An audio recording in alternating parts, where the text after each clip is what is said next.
जय माता दी दोस्तों, शुक्रवार के दिन माँ संतोषी की पूजा का विधान है। माना जाता है कि अगर कोई स्त्री माँ संतोषी की विधि विधान से पूजा करती है तो उसे जीवन के सभी सुखों की प्राप्ति होती है। माँ संतोषी के व्रत में एक बात का विशेष तौर पर ध्यान रखना चाहिए और वो ये कि माँ संतोषी के व्रत में खटाई बिल्कुल भी नहीं खाई जाती है और न ही किसी को खट्टी चीजें दी जाती हैं। अगर आप भी माँ संतोषी का व्रत रखना चाहते हैं और आपको माँ संतोषी के व्रत की विधि व कथा के बारे में नहीं पता है तो आज हम आपको इसके बारे में बताएंगे। चलिए जानते हैं माँ संतोषी के व्रत की विधि और माँ के व्रत की कथा के बारे में। शुक्रवार व्रत विधि। सबसे पहले सुबह जल्दी उठें, स्नान करें, साफ वस्त्र धारण करें और इसके बाद व्रत का संकल्प लें। माँ संतोषी की प्रतिमा व चित्र स्थापित करें। इसके बाद कलश की स्थापना करें, लेकिन याद रखें कलश तांबे का ही हो। इसके बाद किसी बड़े पात्र में गुड़ और चने का प्रसाद रखें। माँ संतोषी का विधिवत पूजन करें, उनकी कथा सुनें और अंत में माँ संतोषी की आरती उतारें। जल से भरे पात्र का जल पूरे घर में छिड़क दें। संतोषी माता के व्रत में खटाई का बिल्कुल भी प्रयोग ना करें और ना ही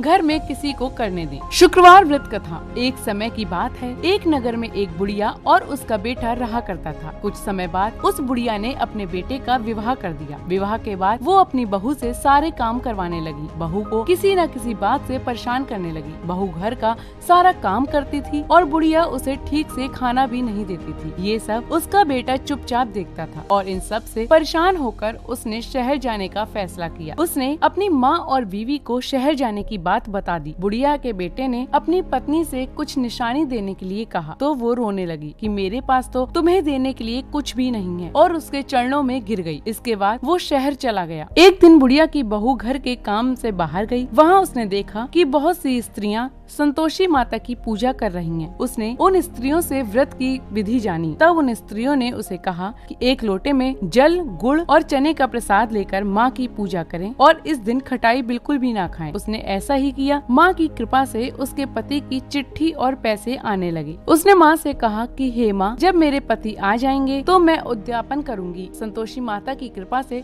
उसका पति भी आ गया। इसके बाद उसने व्रत का उद्यापन किया, लेकिन उसकी पड़ोस में रहने वाली एक स्त्री उससे बहुत अधिक चिढ़ती थी। उसने अपने बच्चों को खटाई खाने के लिए सिखा दिया। इसके बाद बच्चों ने ऐसा ही किया, जिसकी वजह से माँ क्रोधित हो गयी और उसके बाद उसके पति को राजा के सिपाही ने पकड़ लिया। बुढ़िया की बहू ने माँ से अपनी भूल के लिए क्षमा मांगी और फिर से उद्यापन किया, जिसके बाद उसकी सभी परेशानियाँ समाप्त हो गयी और उसे पुत्र की प्राप्ति हुई।